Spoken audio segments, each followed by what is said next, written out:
Kamisato Ayaka, present.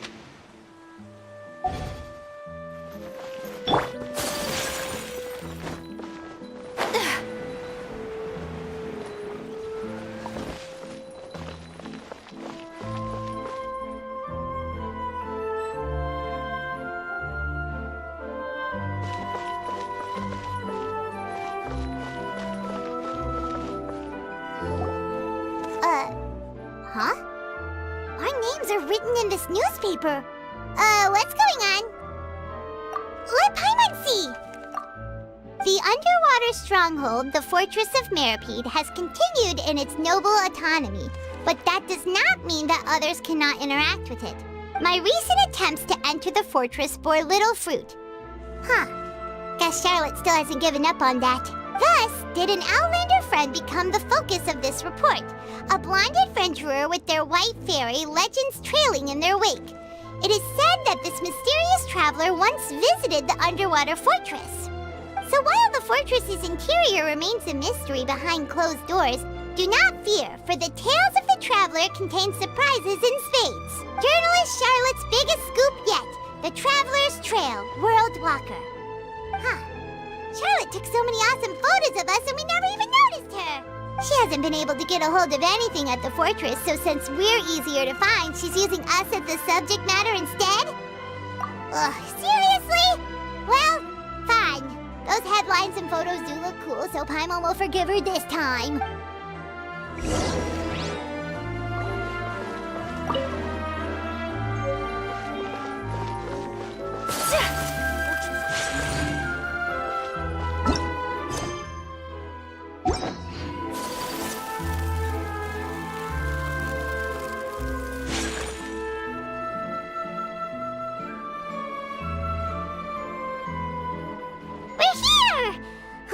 Paimon's hungry.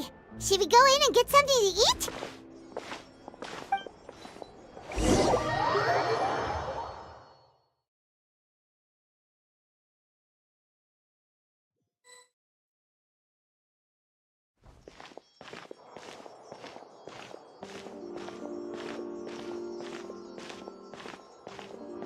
Hey, quick! Look! That's the limited edition, only 16 slices a day cake! It was so delicious the last time we tried it!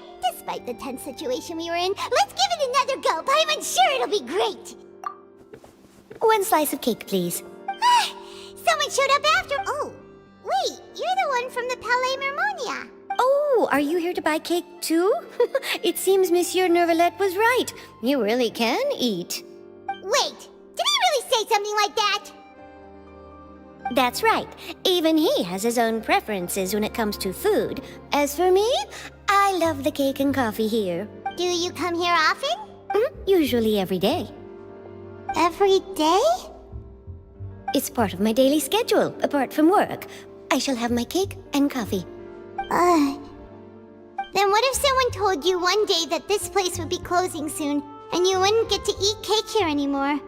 What would you think? But why would it close? Well, Paimon doesn't know either, but maybe the waters will rise tomorrow. You know, like in the prophecy. Oh, the prophecy.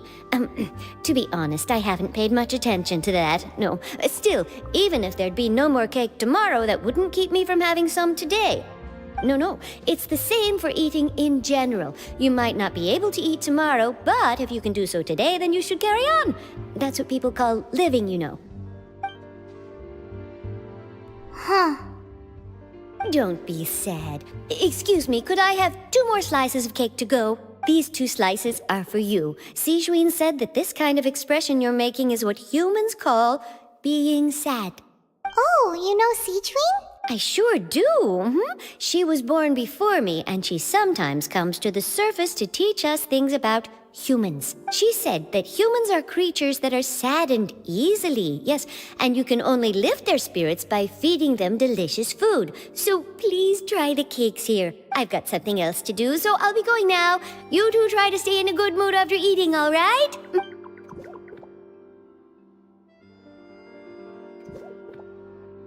And there she goes!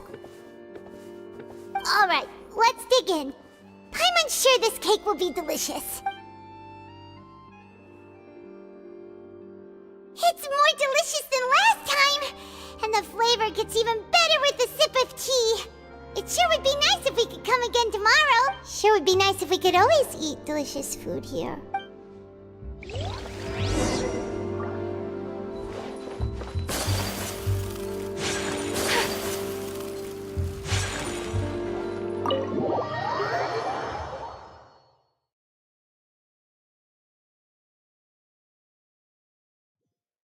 Oh, we're near the Steambird office. Let's go look for Charlotte and have a chat.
Wow! If it isn't the Traveler and Paimon! Oh, have you seen the article I wrote about you? Ha! You've got some nerve! You just used us to make some quick mora! Oh, you needn't worry about that. I heard that you were in Poisson some time back, so I sent you a letter to discuss just that.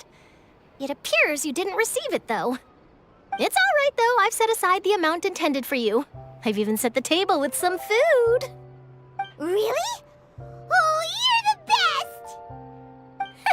You're almost a little too easy to win over, Paimon. If I were a journalist with ulterior motives, you'd be in trouble now, you know. Oh, Paimon knows you're not like that. Still, what brings you here all of a sudden? Were you looking for me? A friend of ours met you a while back, and when she mentioned it, we thought of coming to see you. Her name's Mona. Ah, so you know Miss Mona as well. She's a guest columnist for our paper. Really good one, too. She's so young and already such a brilliant astrologist. So she mentioned me? What did she say? She said that you're a real daredevil of a journalist. Nice. In which case, can this daredevil journalist dare to request an exclusive interview with the legendary Traveler and Paimon? Huh? So your article in the paper today doesn't count? Oh, of course course it doesn't. That was more like live photography.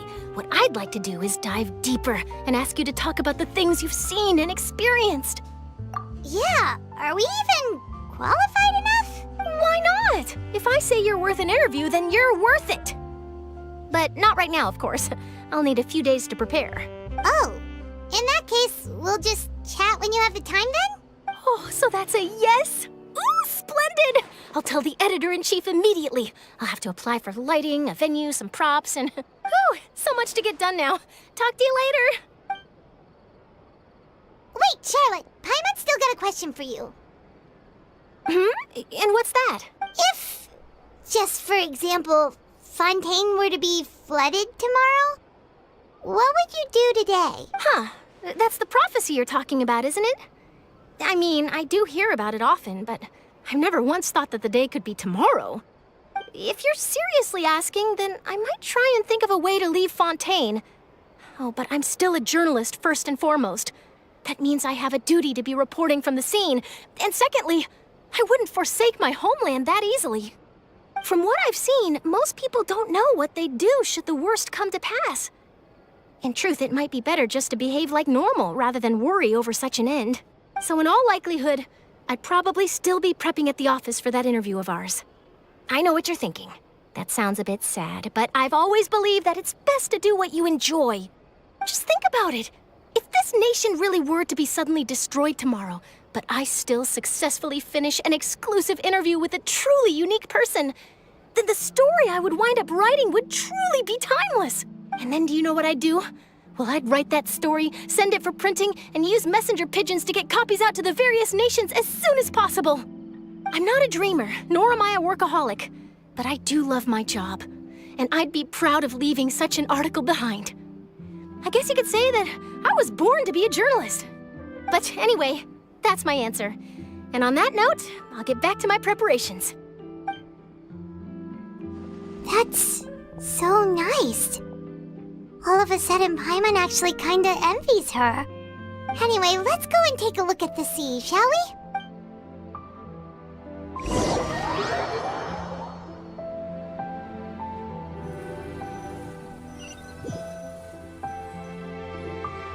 The sea breeze and scenery can be a pretty soothing combo, huh?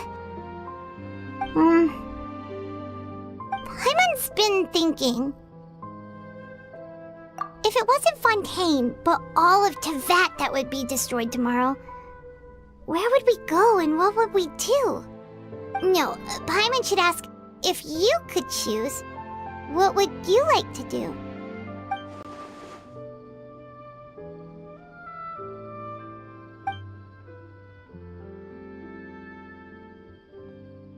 We've always been moving to the next destination, so we haven't spent much time thinking about these kinds of things.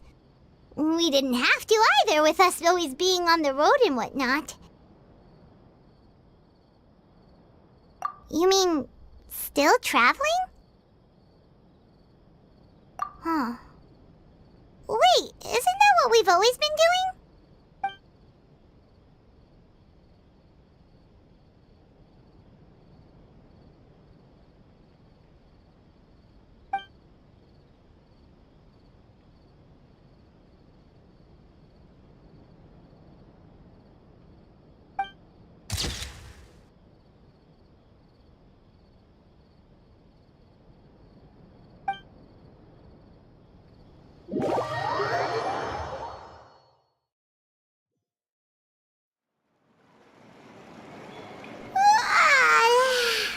Feels like you'll grow mold if you stay here long enough.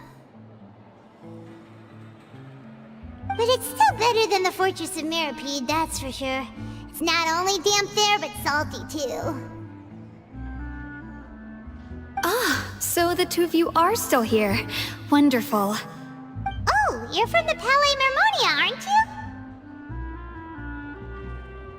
you? Yes, I'm Isadora. Monsieur Nervillet sent me to look for you two before. I heard that afterward you went to the Fortress of Meropide. Not at all. I'm well aware that you're friends of his. Actually, I'm here to pass along a message from him. Yes, inside the Opera House.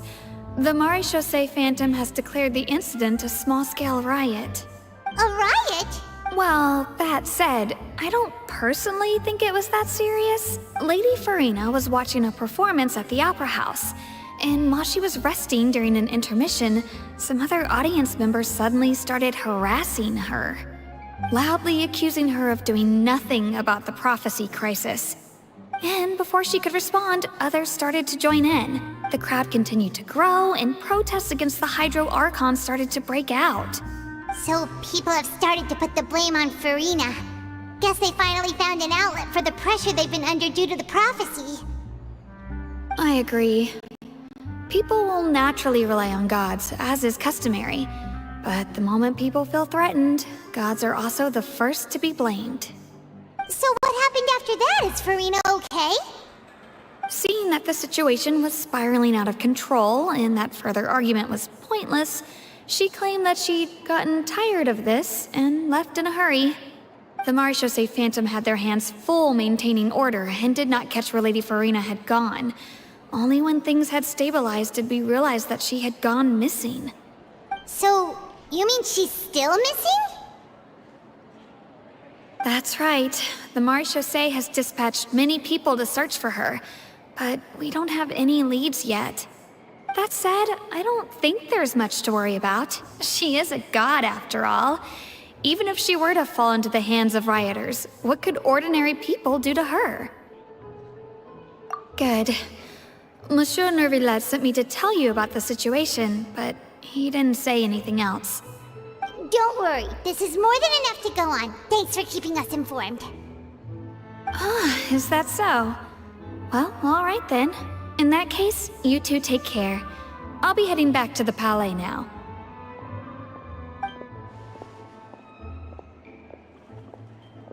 Well, sounds like we should hurry over to Poisson then.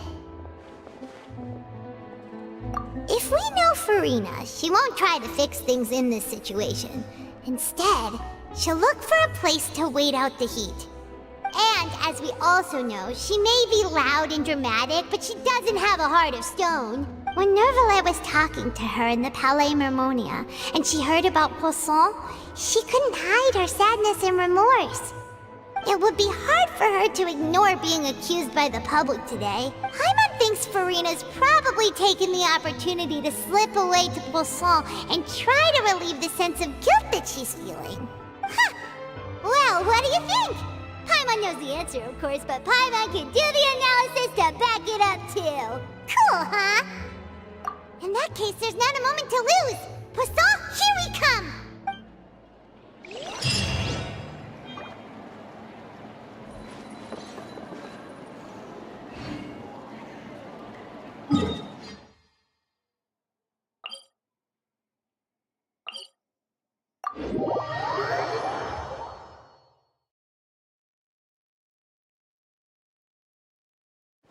This place looks deserted. Guess all the survivors must have evacuated already. All that's left here are signs of devastation. Could Furina really be here? Let's try to find her as soon as possible.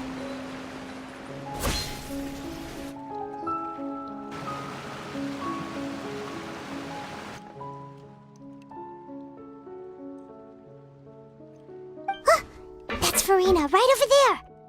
She really is here all on her own.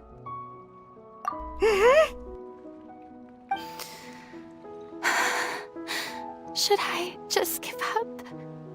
This is all meaningless. What was meant to happen did happen after all. Everyone's dead.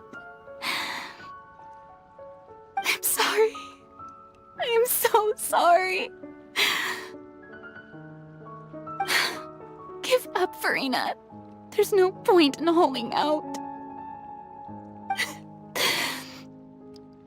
I'm sorry. But what can I even do other than to repeat meaningless apologies over and over? Who's that? Don't worry, Furina, it's just us.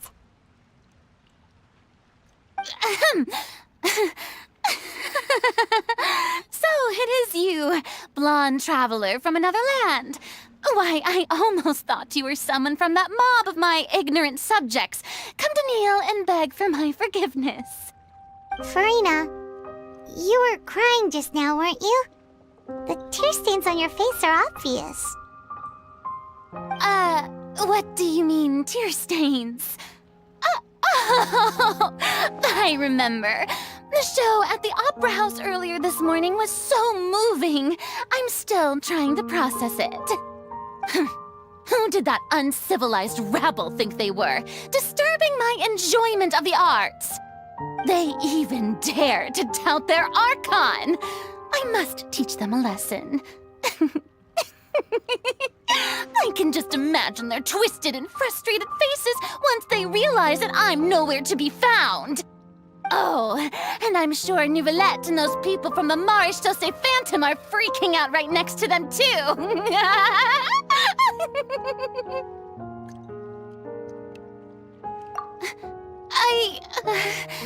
Of course not. Hey, there she is! The Hydro Archon's over there! Quick, after her!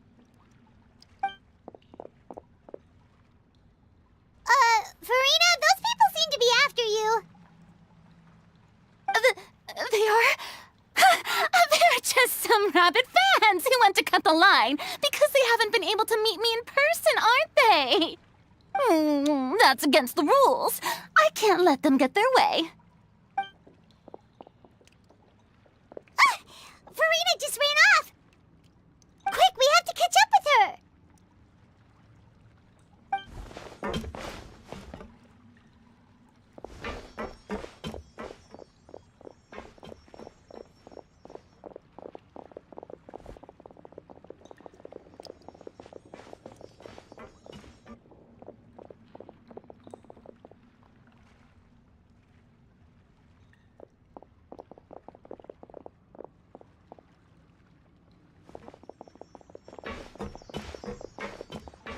This should be the place, right? Hey, Furina! There's a good hiding spot over here. Quick, come to Paimon before the rest of them catch up to you. What? What is this place? Hurry, they're almost here. Fine. I suppose haste is warranted.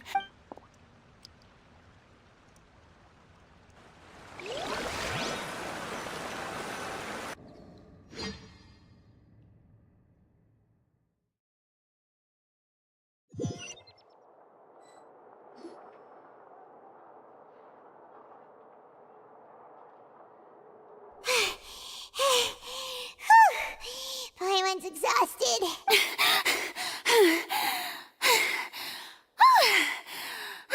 No, I mean, I merely gave in to the sheer enthusiasm they displayed.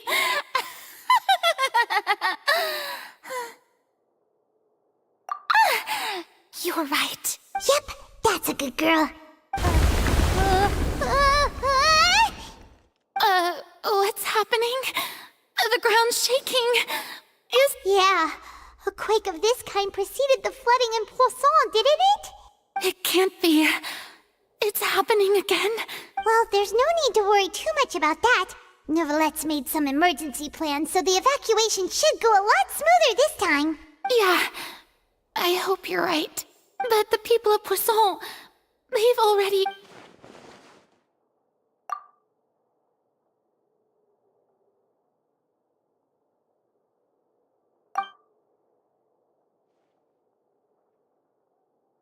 It's true. I've been investigating the prophecy for hundreds of years. I once had informants all over Tevat, searching for clues and feeding information back to me. I've tried all kinds of ways, too, to hold back the sea. Anything to keep the coastline from advancing. But all my efforts proved to be futile in the end. Really, the truth has been clear to me for a very long time. We cannot make an enemy of the divine. No matter what we do, the will of the heavenly principles will have its way, and the prophecy shall be fulfilled. Give up. I do love the sound of that phrase. It would mean finally coming to terms with fate, but also For me to finally be free. Indeed, I've thought about giving up so many times, especially after we almost lost Poisson. Fate is really unreasonable, isn't it? It has no heart and obeys no rules. The prophecy has only just started to come true, and so many people have already lost their lives. But just now, it all became clear to me. I still don't have the right to come to terms with fate on behalf of everyone else. As long as the final moment hasn't come, it's still not too late. Don't worry. I will keep hope alive for everyone until the very end. Well, that's enough for now. I got the impulse to play the stricken maiden, but honestly, considering my rank and station, that wasn't a good fit at all. Don't take any of what I just said seriously. How could I possibly let Fontaine fall to the whims of trivial prophecy? Come on! Paimon could have sworn you were actually being honest just now.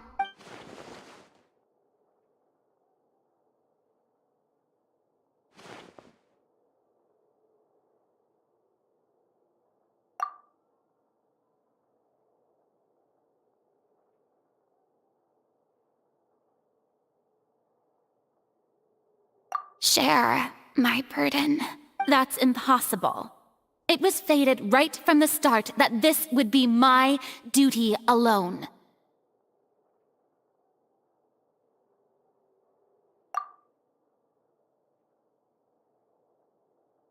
A witness. Yes, I've heard that you came to Tevat from beyond the stars, yes. In other words, you never belonged here. And if Tevat is, in its entirety, a show on a stage, then you're just a spectator, aren't you? If that's the case...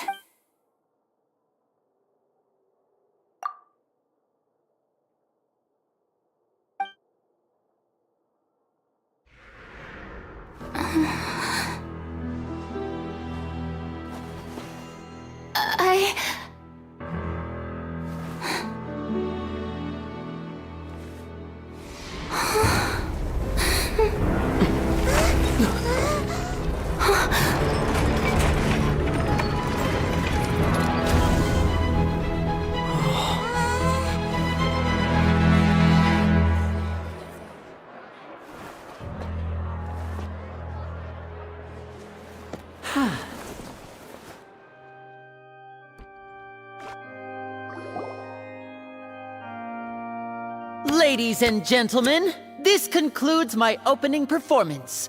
Now, without further ado, we may proceed to the trial of our god. So, this is what it is. Yes, you deserve praise for the effort you took to raise the dramatic stakes. Do not forget, however, that I am Focalor, the god of justice, the embodiment of justice itself. Does it not strike you as even the least bit absurd to bring the very concept of justice to trial? May I interpret these words as your refusal to stand trial? In that case, you will have the opportunity to defend your honor through a duel. You would draw your blade against a god? I see. It seems like you have made up your mind.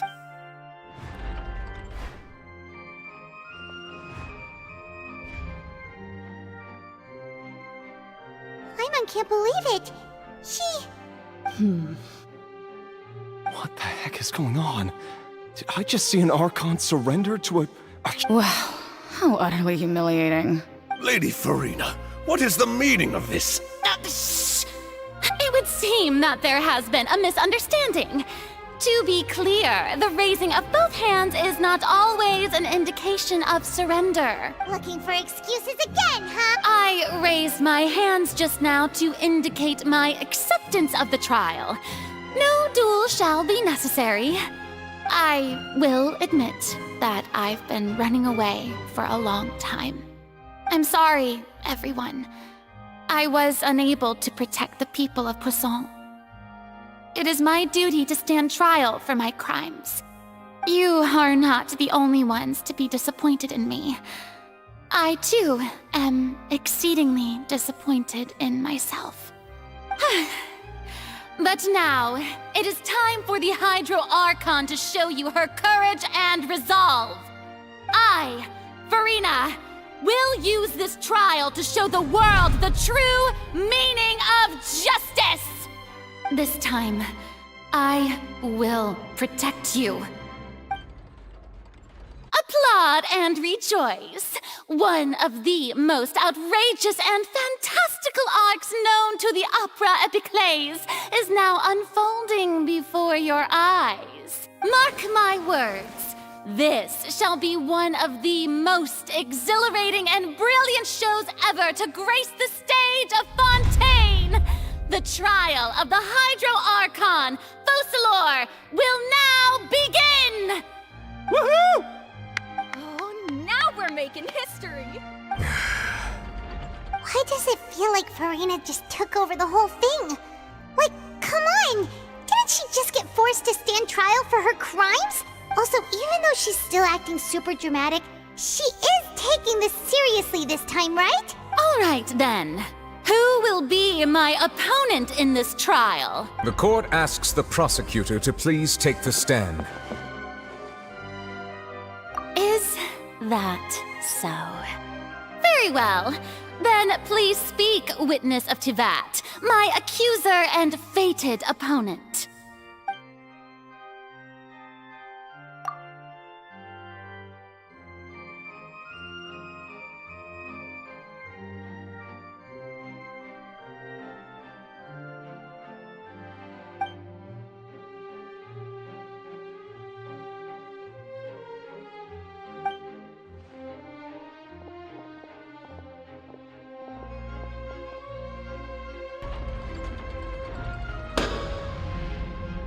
Also, please allow me to ask, as a final question before the trial begins, just how much work did you do to force me onto this stage? Well, we did do a lot of prep after the meeting that day.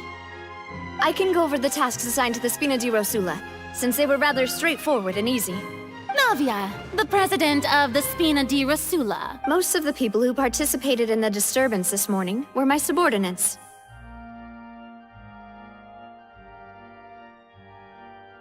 They changed into plain clothes and came to the Opera House as regular audience members, waiting for the perfect opportunity to incite insurrection against you. The people's resentment against their Archon has been building as more and more of the prophecy is fulfilled. A spark was all we needed to turn smoldering anger into a flame. Moreover, according to our understanding and analysis of you, when something like that occurred, you would likely flee the scene and head to Poisson by yourself. So, we arranged for a second group to lie in wait there. So, you mean, the ones who scoured the settlement for me were also from the... And their goal was to force you to step into the giant magic box so you may personally participate in the greatest magic performance in all of Fontanian history. That's right. That house was a magic box, rather than someone's residence. As the super ultimate version of the setup that I used when I first performed at the Opera Epiclese, the volume of the box was increased by a whole order of magnitude, and the distance it traversed was the entire gap between Poisson and Araneas. Its cargo, of course, was an Archon instead of a human. My thanks, Furina. Without your help, we could never have pulled off such an extraordinary performance. You're welcome? Of course, this performance was only made possible with Father's support. The House of the Hearth spent a massive amount of labor in Mora to pull this off. We had to select a location, construct the giant magic box, dig a tunnel, and open up a path through the water. It was a lot of work for all of us. So, in other words, the earthquake that we felt within the giant magic box was just a normal tremor from the transportation of the whole house? That's right. It wasn't a sign of another disaster to come. Then, I can guess Nervilette and Cloran's parts. You gathered a crowd, prepared a stage, and made sure that the champion duelist would be immediately ready for a fight. Also that as soon as I appeared on the stage, the trial may commence without a hitch. Am I right? Yes, that is correct. Well, Clorand, I must commend you for your courage. Only the most outstanding champion duelist in all of Fontaine would accept a duel with an Archon without flinching. Thank you. As for you, Traveler, I suppose your role was to keep me distracted with conversation once you found me in Poisson. You'd make sure that I didn't notice anything amiss before revealing yourself as my prosecutor once we'd arrived onto the stage. Oh?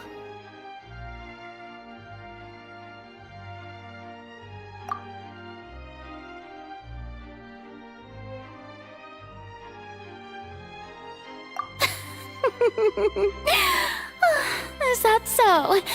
Then I suppose I must have missed my final chance. It's fine. It matters not. What's done is done. The stage is already set, so there's no reason to disappoint the audience. Let's see this trial through to the very end.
Sir Prosecutor, please allow me to pass this along. This is a document that Miss Charlotte applied for and received permission to share with you during the trial. According to her, it should speed up the proceedings. Huh? Charlotte wanted to give us something? Oh, so she's here too! Hey, Charlotte! Oh, let Paimon see. Isn't this the exclusive interview that she did with us before? So she's already finished it, huh? Wait, then that means this document is a perfect timeline of everything that's happened ever since we stepped foot in Fontaine! So in other words, we can refer to this anthology of evidence every time we want to use something from our journey as evidence for an argument! Let's quickly confirm the information in it. Just think of it as a refresher, alright? You defeated the Hydro Archon in the very first duel you took part in at the Opera House. That's one for the history books, all right. I didn't think that you'd wind up getting to the bottom of the case I'd been following all this time. I guess you could also see this as a happy coincidence. This is the first time Monsieur Nervilette had a difference of opinion with the Oratrice. Even the Hydro Archon can't figure it out. A Fatui Harbinger. She's an extraordinary person. Her instinct must mean something. The fortress of Meripede was almost destroyed in a single day. That I didn't witness that scene personally will always be a source of professional regret, I think. According to Monsieur Nervilette, both Child and that whale should have been in the primordial sea at that time. I nearly lost my awesome friend Navia.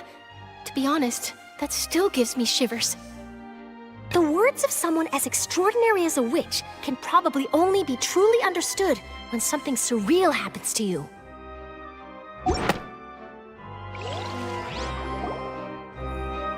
The prosecution and the defense are both in position. The trial shall now begin. Oh, come on, Nervylette. There's no need to repeat all the unimportant legalese. Just fast forward to the part where the prosecution lays out my offenses. As the defendant and the lead actress of this performance, I still haven't even been informed of my supposed guilt in all of this.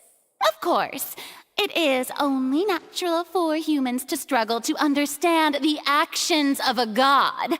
However, you will need more than that to convict me of a crime. That's true, but my charge here is unrelated to your conduct as an Archon. Instead, I would like to charge you as a fraud who's never been the Archon in the first place. Wait, what was that? Lady Furina's a fraud? Hey, I came here thinking that we were going to try the Hydro Archon for forsaking her duty, but did I hear that right? She's not our Archon at all? Charge accepted. Lady Furina, do you plead guilty to the charge? Lady Furina. I plead not guilty. How can I be guilty? There is no way that I, Focalor, otherwise known as Furina de Fontaine, a member of the Seven and the Regina of all waters, kindreds, peoples, and laws of Fontaine, could be anything other than your true Archon. Yeah, even though Lady Furina can be rather eccentric, isn't it going too far to doubt her very identity? Yeah, I've never questioned her identity either.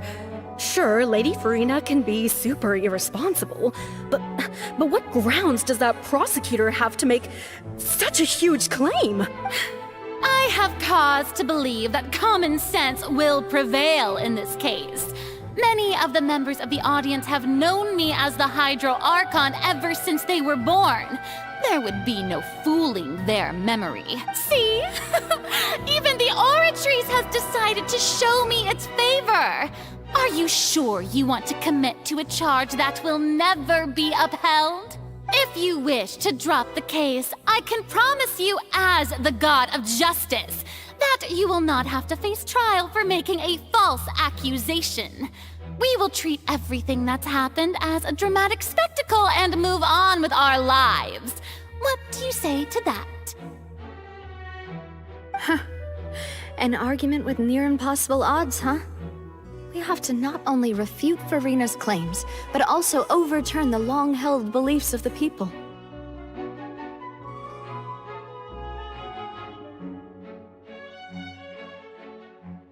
Well, I tried to give you the chance to surrender. If you must persist, then let me ask.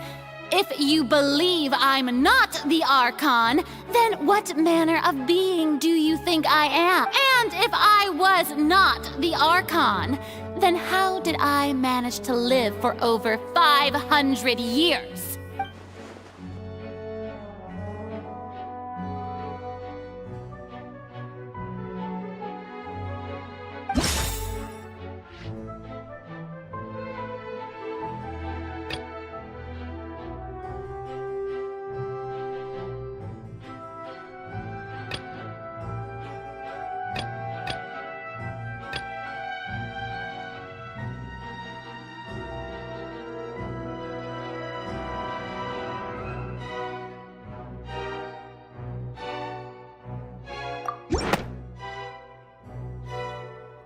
First of all, you may be a member of another long-lived race, which would allow you to naturally possess an extended lifespan.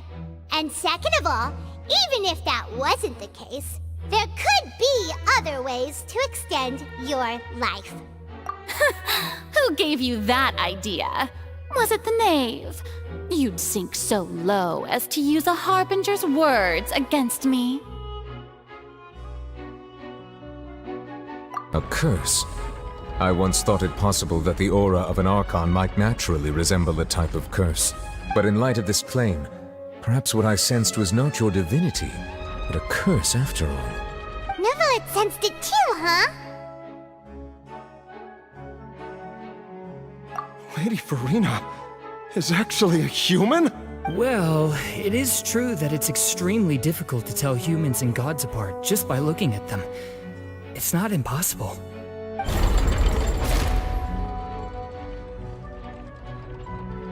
Well, don't start celebrating too early now.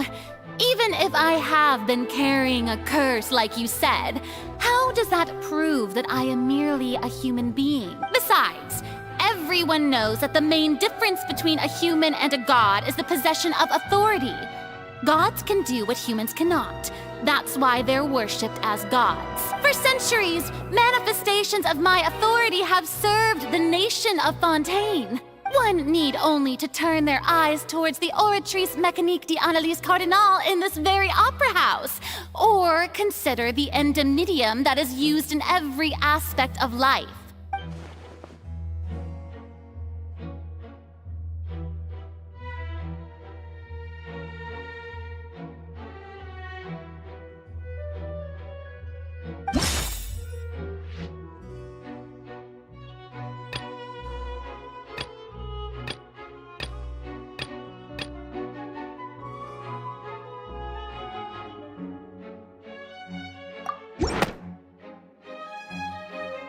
You tried to reference the Oratrice, but weren't you as confused as all the rest of us when the Oratrice declared Child to be guilty without any proof?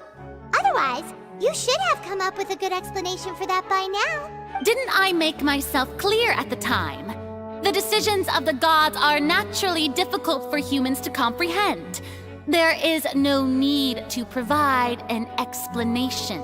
Lady Furina, I believe a reminder of your current circumstances is in order. While the court is in session, the principles of justice and the law must come before all else. While you are an Archon, you are also first and foremost the defendant in this trial. You will prove yourself unable to defend against the prosecution's charges if you continue to withhold vital information against the rules of the court. I never thought you'd use that kind of rhetoric against me. That was no trick of rhetoric, Lady Furina. I've merely reiterated the rules of the court. Rules that all should respect and follow. So, you neither knew why Child was declared guilty, nor did you understand the structure and operations of the Oratrice. Instead of having been created by you, the manifestations of authority you mentioned have been made by the real Hydro Archon, haven't they? The real Hydro Archon? Well, now you're really losing me. It is true that I did not know why the Oratrice gave out a guilty verdict that day. But the Oratrice handed out that verdict unilaterally, and it has been operating independently ever since it was first created. You can't argue that just because a divine creation is flawed, that the god behind it must also be no god at all. She's still throwing out all kinds of excuses. Seems like she's confident that we won't be able to produce proof that she has no power over the Oratrice.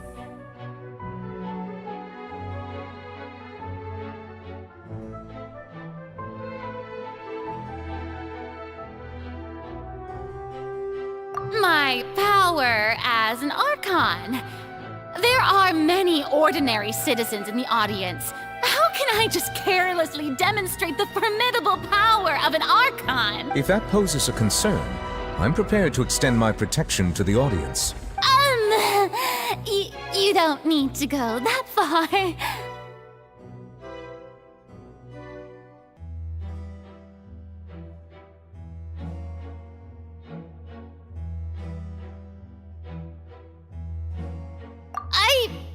Aren't you the Hydro Archon? Or is it that you can't even wield the power of Hydro, much less the authority of a god? Indemnitium! Yes! It's all because of Indemnitium! All Archons derive their power from the faith of the people, and I've converted the people's faith in justice into Indemnitium. Thus did I give up all of my divine power to provide everyone with energy for their daily lives. Have you ever seen a more magnanimous god? Isn't that a huge stretch? Yeah, no matter how generous an Archon can be, how could they give up all their power? Can a god with no power even still be called a god? It seems like nobody's buying Furina's excuse. Hey, come now, no, everyone! Please don't stare at me as if I was a liar! I'm still the same Furina you knew, right? The one that you loved! Shouldn't you want to believe in me, please? You've got to believe me! If what the prosecutor said is true, she really has committed a grave offense. Did she deceive all of us? And all of our parents and grandparents too? And then all of our ancestors? Ever since they were born? Enough! That's enough! Tell me then, if I'm not the real Hydro Archon, then who is? If you have no evidence of another Hydro Archon's existence, nor can you find anyone who can back up their claim to be such, then what grounds have you to say that I'm not actually the real deal? Wow, she came up with yet another argument. How can we refute her now? Seems like she really doesn't want to give up.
That doesn't sound right. Paimon doesn't think this clue can be used as compelling evidence to build our case.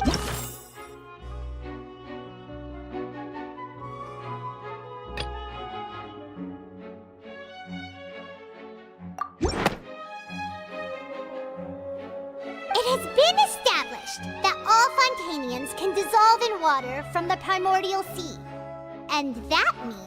Since you insist on claiming to be a god and not a human, then there's a method that you can use right here and now to eliminate all suspicions of you being the latter. Miss Navia, please apply to serve as a temporary attorney for the prosecution before addressing the court. Though you act in partnership with the prosecutor, you must still adhere to proper procedure. Super sorry, Monsieur Chief Justice. I swear this really will be the last time that I'll speak out of turn. Now, I've brought some seawater from Poisson. As everyone knows, a massive flood struck the area not long ago, including those of some of my closest friends. So, Miss Furina, would you dare to touch some of this seawater? If we are to believe that you are indeed the real Hydro Archon, touching this seawater would have no effect on you. All it should do is strengthen your case. But if you don't dare to touch it, then we would have basically proved the reverse. Oh, and I must remind you that after the disaster at Poisson, nobody wants to see any more people dissolve. I do hope you'll act prudently and choose the simpler path of admitting guilt. Navia from the Spina di Rasula. The Spina has governed Poisson for many years. I guess her suggestion is valid. If Lady Furina is indeed just a human, she's probably Fontanian like all the rest of us. Would she really dare to try?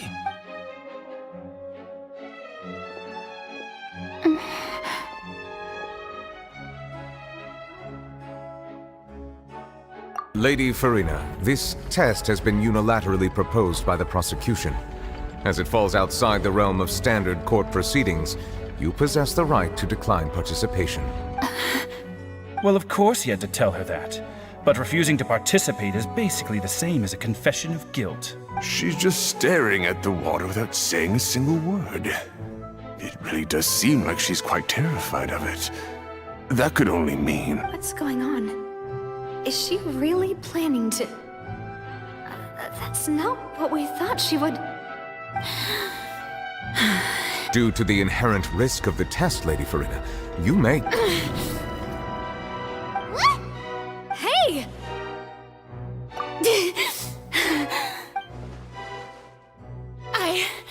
I'm fine! Look at me, everyone! My hand is still here! I haven't been Will you believe me now? I really am your Archon! I'm nothing like a normal human who would fall apart as soon as they touch this water! Really? Was this not the most obvious thing in the world? Miss Siegeween? If you are present, Miss Siegeween, please come forward and attend to the defendant. Siegeween? Don't be nervous. It'll just take a few seconds. Let me see. That should be enough. Please announce the results of your evaluation to the court, Miss Siegeween. As everyone doubtlessly saw, Miss Furina was displaying symptoms of hyperventilation and flushed skin. These indicate that she was experiencing the adverse effects of exposure to primordial seawater. The extent to which she was affected is the same as other humans when exposed to primordial seawater of a similar concentration. Thank you, Miss Siegeween. Lady Furina, you may return to the defendant. Oh, wait. What did she just say? I didn't get dissolved! Shouldn't that be enough to prove my innocence? Well, considering your tendency to run from your problems, we did originally prepare a direct sample of the seawater around Poisson. However, after extensive discussion, we exchanged it for a sample that is not concentrated enough to dissolve an actual human. After all, on the off chance that something entirely unexpected might occur, we don't want anyone else to lose their life to the sea. Yeah, so out of regard for Furina's life, you secured a low-concentration sample and asked the head nurse to serve as an expert witness. It's a great thing that the direct sample wasn't actually used. Furina could have... I can't believe...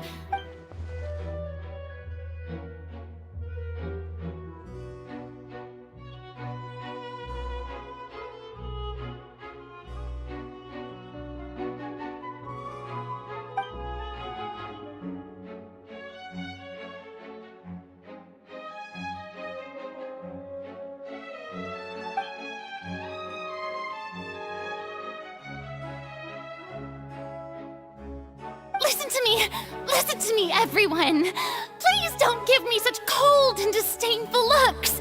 What happened just now didn't prove a single thing! Think about it! How can you conclusively prove that an Archon can't also be affected by the primordial sea? Also, if I was really just a human, why would I dare to just put my hand in that kind of water?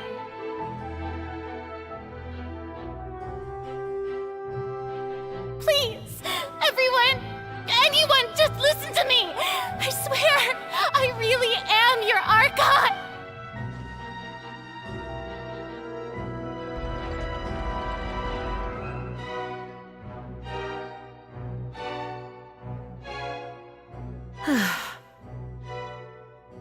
I don't think anything she says at this point will sway anyone. The odds are just too stacked against her now. With all the things that have been said, Paimon doesn't think there's any way left for Furina to win. I believe the time for arguments and presentation of evidence has come to an end. If there are no objections, we will move on to the final judgment.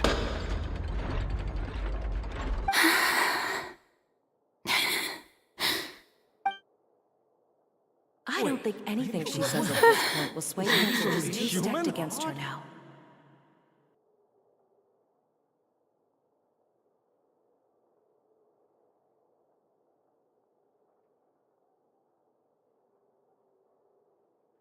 In my capacity as Chief Justice, I shall now render judgment on Furina's misrepresentation of herself as the Archon of Fontaine. As a human who knowingly deceived her fellow citizens, Furina is... guilty.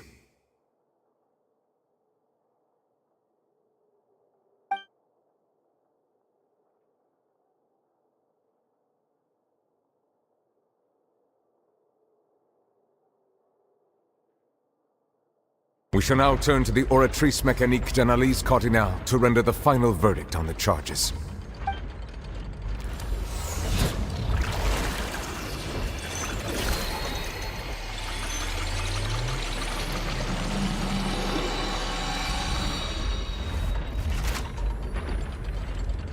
According to the judgment of the Oratrice Mécanique d'Analyse Cardinale, Furina is...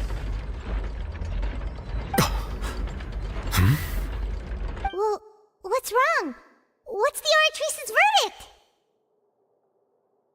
No, the Oratrice also displays a guilty verdict. Isn't that correct then? However, the exact wording of the verdict is thus.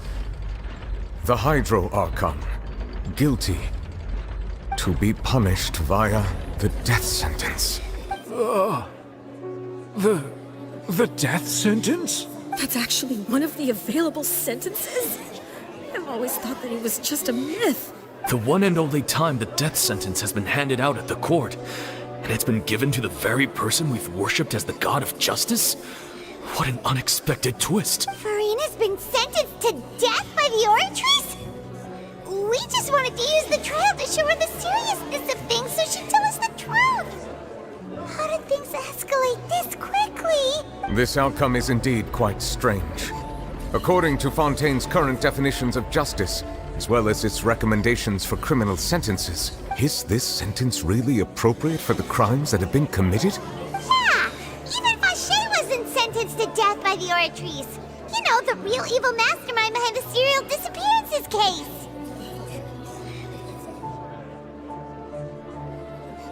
Indeed. Not only is Furina's sentence overly excessive, the very point of our trial today was also to prove that Furina has never been the Hydro Archon in the first place. But now, the Oratrice seems to have deliberately invoked the title of the Hydro Archon. What does this mean?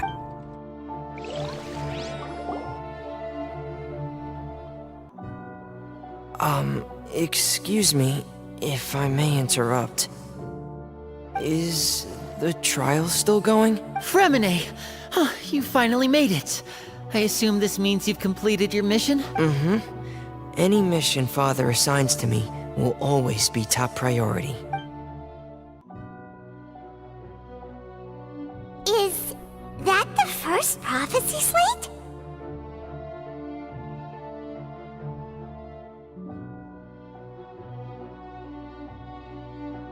Huh. So the knave privately arranged for Fremine to try and find the missing slate. I looked everywhere and finally found it at the bottom of the sea.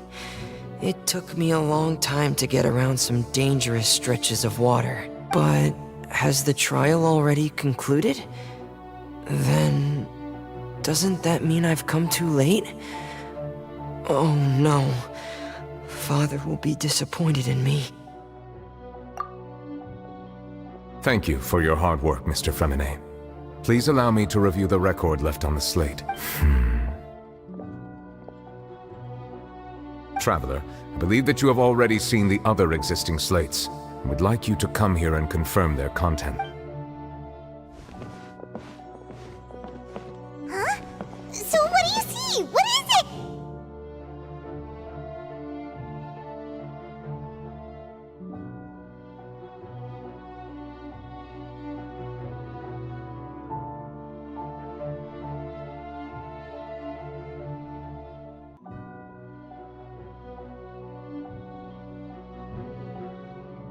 I believe I have now made sense of the Hydro Archon's crime. It has to do with Fontaine's lost history.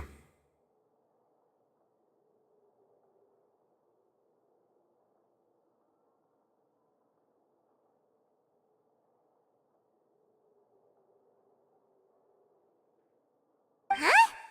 Isn't the Hydro Archon just guilty of deceiving her people? Oh, wait, no, that's Furina, and we've already proven that she's not the Hydro Archon. So when you say Hydro Archon, do you mean the real Hydro Archon we've been kinda talking about? In truth, everything that you've encountered in Fontaine up until this point can be traced back to the contents of these stone slates. However, I'm uncertain as to how much sense they currently make to you. Okay, let's try to recall the contents of the other 3 stone slates. Paimon will do her best to help you remember.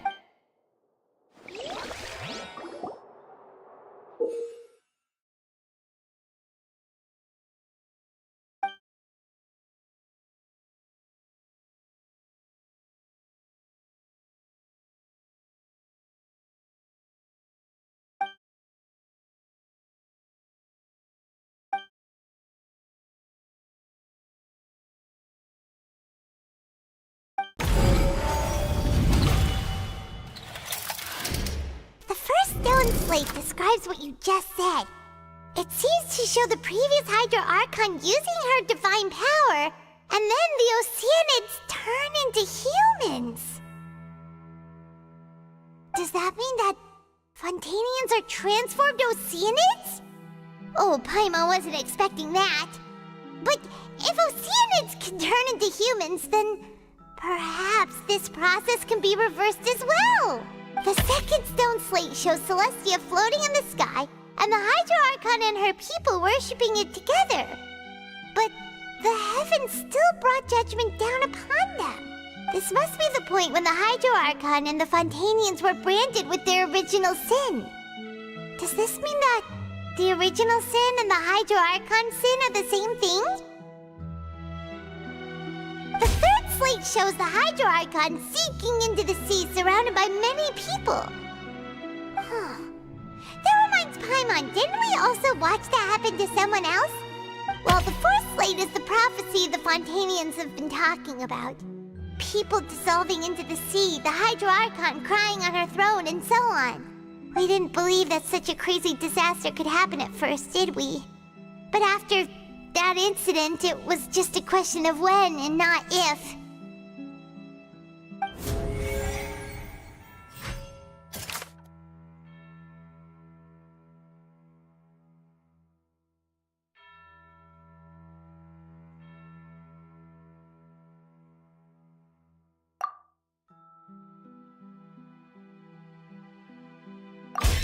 We know from the case of the serial disappearances of young women that Fontanians can be dissolved in primordial seawater, and the first stone slate tells us that long ago, the Hydro Archon used her power to turn Oceanids into humans. This might be the reason that Fontanians can dissolve.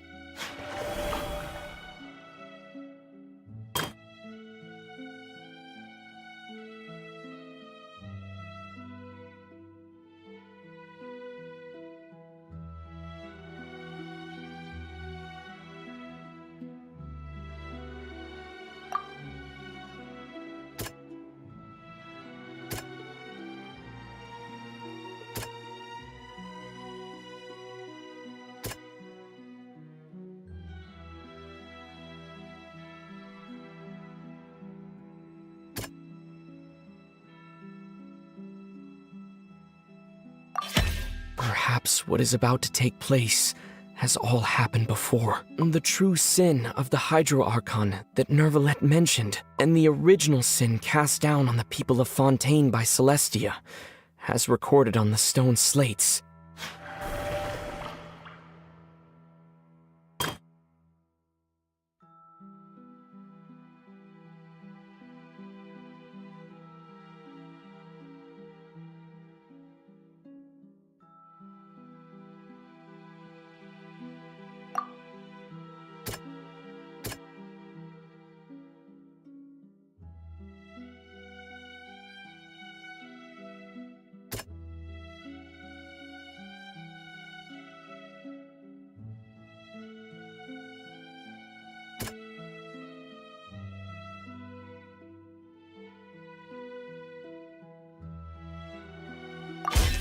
It's not as simple as falling into the sea. When Navia fell into the sea, her consciousness was subjected to judgment. The stone slates show the people gathered around the Hydro Archon in the sea.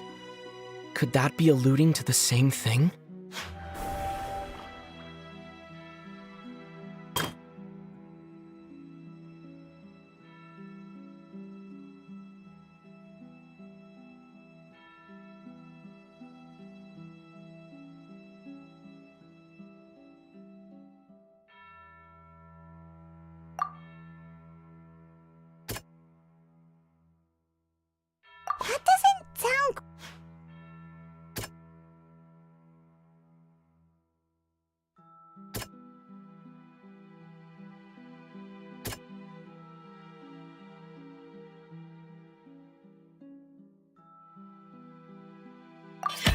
The prophecy from the stone slates found its way into society, but not many people believed it at first. The fortress of Meropide was nearly flooded with primordial seawater, which we know can cause Fontanians to dissolve.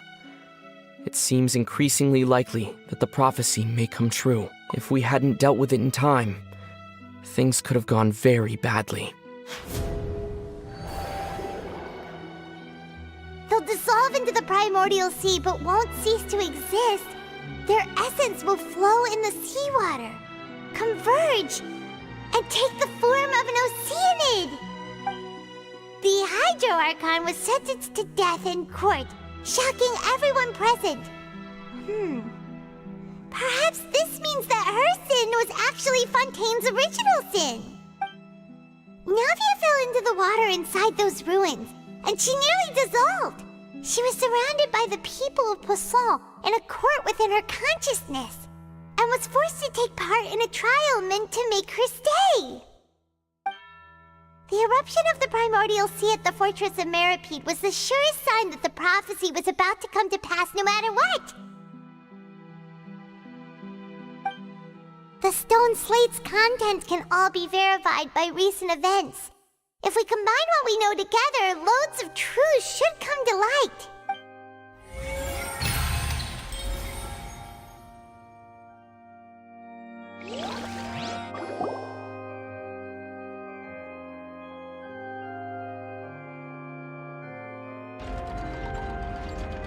Huh? Oh, Paimon gets it now! So that's how you can make sense of it.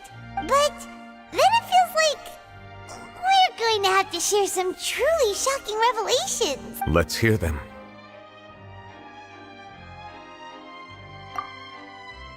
Incredible! Linny, did you hear that? We're not real humans. All Fontanians were originally created by the late previous Hydro Archon, with Oceanids as their basis. The evidence for that can be found in how only Fontanians could dissolve in primordial seawater, and how all the girls Vacher dissolved were also turned into Oceanids. Oh, and according to Navia, when she was about to get dissolved, she also saw everyone gathered around for a trial, all of them in the shape of Oceanids. Indeed.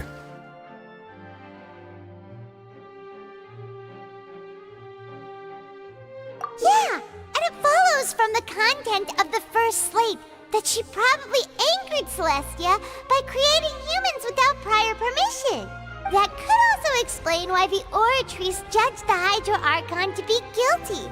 It's to account for that ancient sin. The Hydro Archon's true sin was creating us? And yet, after many hundreds of years, the Hydro Archon's creations have turned around to try to judge the Archon within the Opera Epiclese. The twists of history are often the most unexpected of all.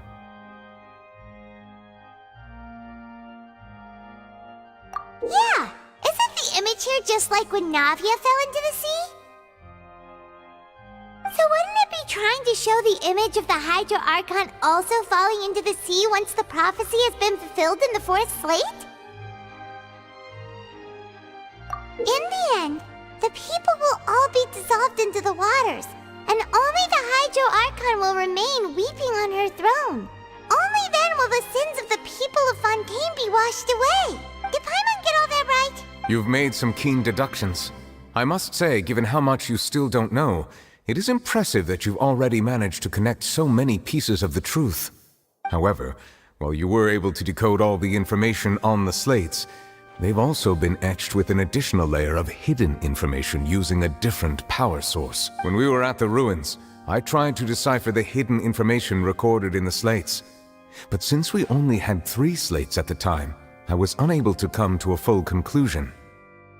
Now that the slate collection is complete, I shall make another attempt to decipher the narrative recorded within. If everything goes well, we should finally be informed of the unadulterated truth.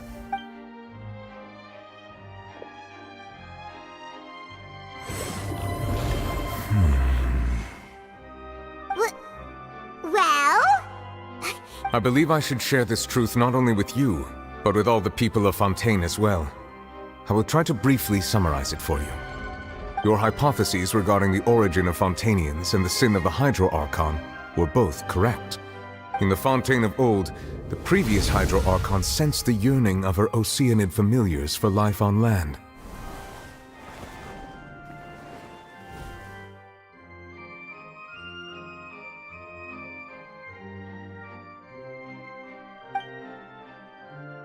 The Oceanids were enamored with the beauty and romanticism of human beings, and wishing to have those experiences for themselves, expressed to the Hydro Archon their desire to become of a similar kind.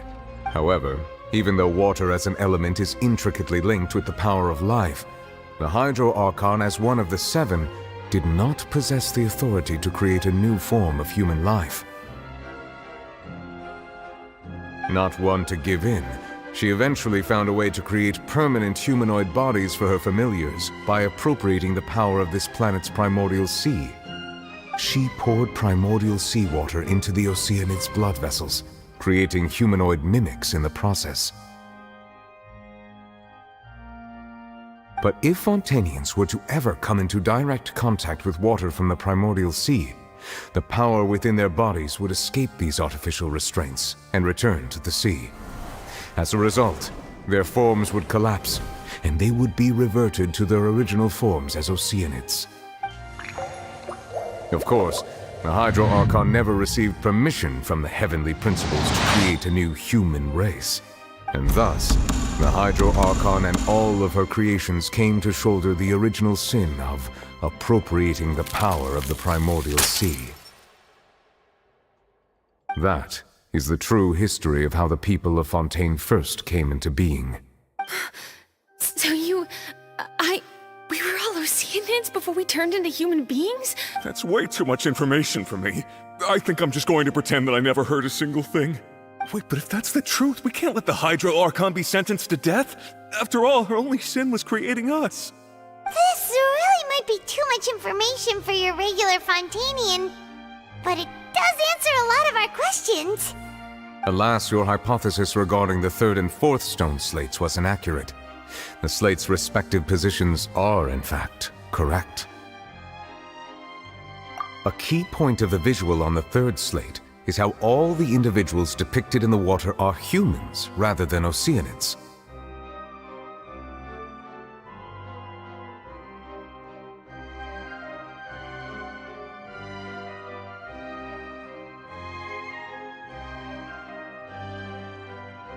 They have not been dissolved, which implies that the water depicted in this slate is not water from the primordial sea. The nation of Fontaine is the nation of Hydro, as well as the nation of trials and justice. Instead of being the literal element, the water in the scene symbolizes judgment and justice.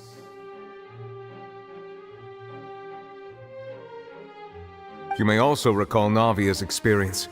When she fell into the sea, her consciousness was surrounded by that of many others who intended to hold a trial to determine her fate. Therefore, the meaning of the third slate is that the people of Fontaine shall try the Hydro Archon at the court of justice. Yes, it refers to our present situation. I think I'm following now. So, what you're saying is, even though we decided to put on this trial to avoid fulfilling the prophecy, in truth, everything we've done has happened exactly as the prophecy foretold. So now, it seems, we're the ones making sure it comes true. What should we do? Huh. No matter what, the prophecy will be fulfilled. Is this what it feels like to be a prisoner of fate? If that's the case, does that mean the scene in the fourth slate will also be fulfilled soon? Traveler, I would like to point out another small fallacy in your deductions about the fourth slate. You probably thought that the eruption of primordial seawater beneath the fortress of Meripede served as the surest sign that the prophecy was about to come to pass, yes? However, I believe that rather than being a sure sign, that eruption could in fact only be a small warning of something far worse to come. As for the root cause of the catastrophe, I believe you've already encountered it once before.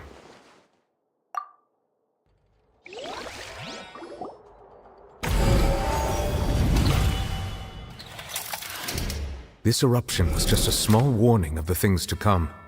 We must find the root cause of the disaster.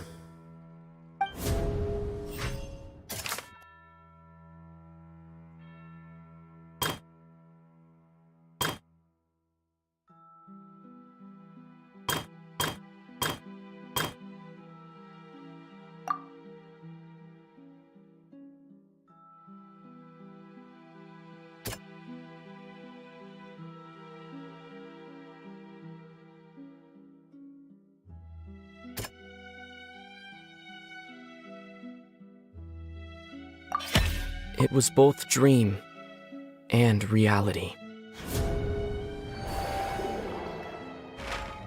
If we're talking about a true culprit, that could only be that thing inside the primordial sea, right? The truth, the original sin, the trial, and the root cause of the disaster.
That was way too close! How did that thing just burst into the opera house? Wait, was that the huge whale you saw in your dream? So we've met it at last. I understand very well why it has chosen to make an appearance here. That whale does not belong to Tevat. It is a monster that has traversed the stars, weeping all the while. It has been greedily consuming the energy from the planet's primordial sea, using it to grow. That is the main cause for the rising sea levels.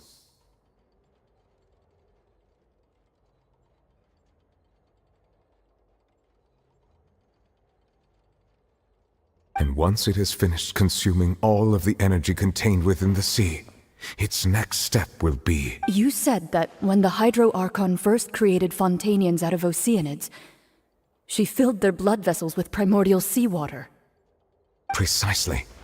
That whale finds the blood of Fontanians nigh impossible to resist. Therefore, when it left the primordial sea, it decided to make its next stop a packed opera house full of food. Food in the form of Fontanians. We just barely managed to push it back, right? In that case, won't it come back to target the people again once it's managed to recover its strength? That is correct. Indeed, it is more accurate to say that we should thank that Harbinger for buying us some time. Without him, the whale would have likely come onto land far sooner. From the way he looked, he must have been fighting the creature for quite a long time. That battle maniac. We've always known that he had a special connection with that whale, but we definitely didn't expect it to help us out like this. Anyway, now that we know that this whale is the actual cause of the disaster recorded in the prophecy, all we need to do to stop the prophecy would be to find a way to beat it up, right? It is too late. It had already absorbed too much of the primordial sea's energy before we could notice it. At this point, it has become practically integrated with the sea itself. Even if the entirety of Teyvat were to be destroyed, it could still survive and swim off towards some other world. That's not something I will accept. We've already done everything we can, and we even found the true culprit. We've come so far. You can't just tell me that the last hurdle is some impossible foe. That's just not fair. Indeed, that's not how a grand performance should end. I'll fight it to the end, no matter what. So the prophecy will be fulfilled no matter what, huh?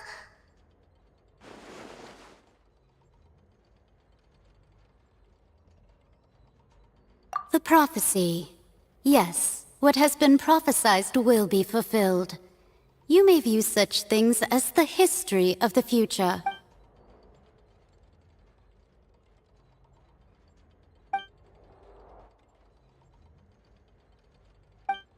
Just as prophecies are usually only the future as seen from the perspectives of the gods, could things be happening in hidden corners where the gods' gaze does not fall? Ultimately, fate shall serve as your only guide, no matter what will happen in Teyvat's future.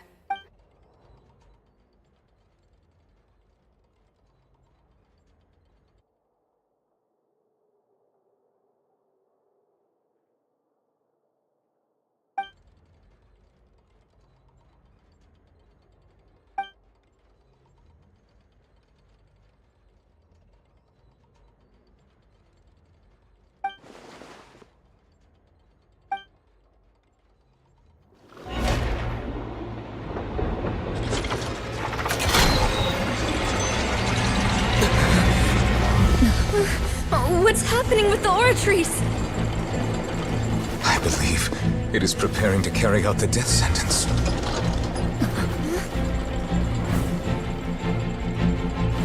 Furina!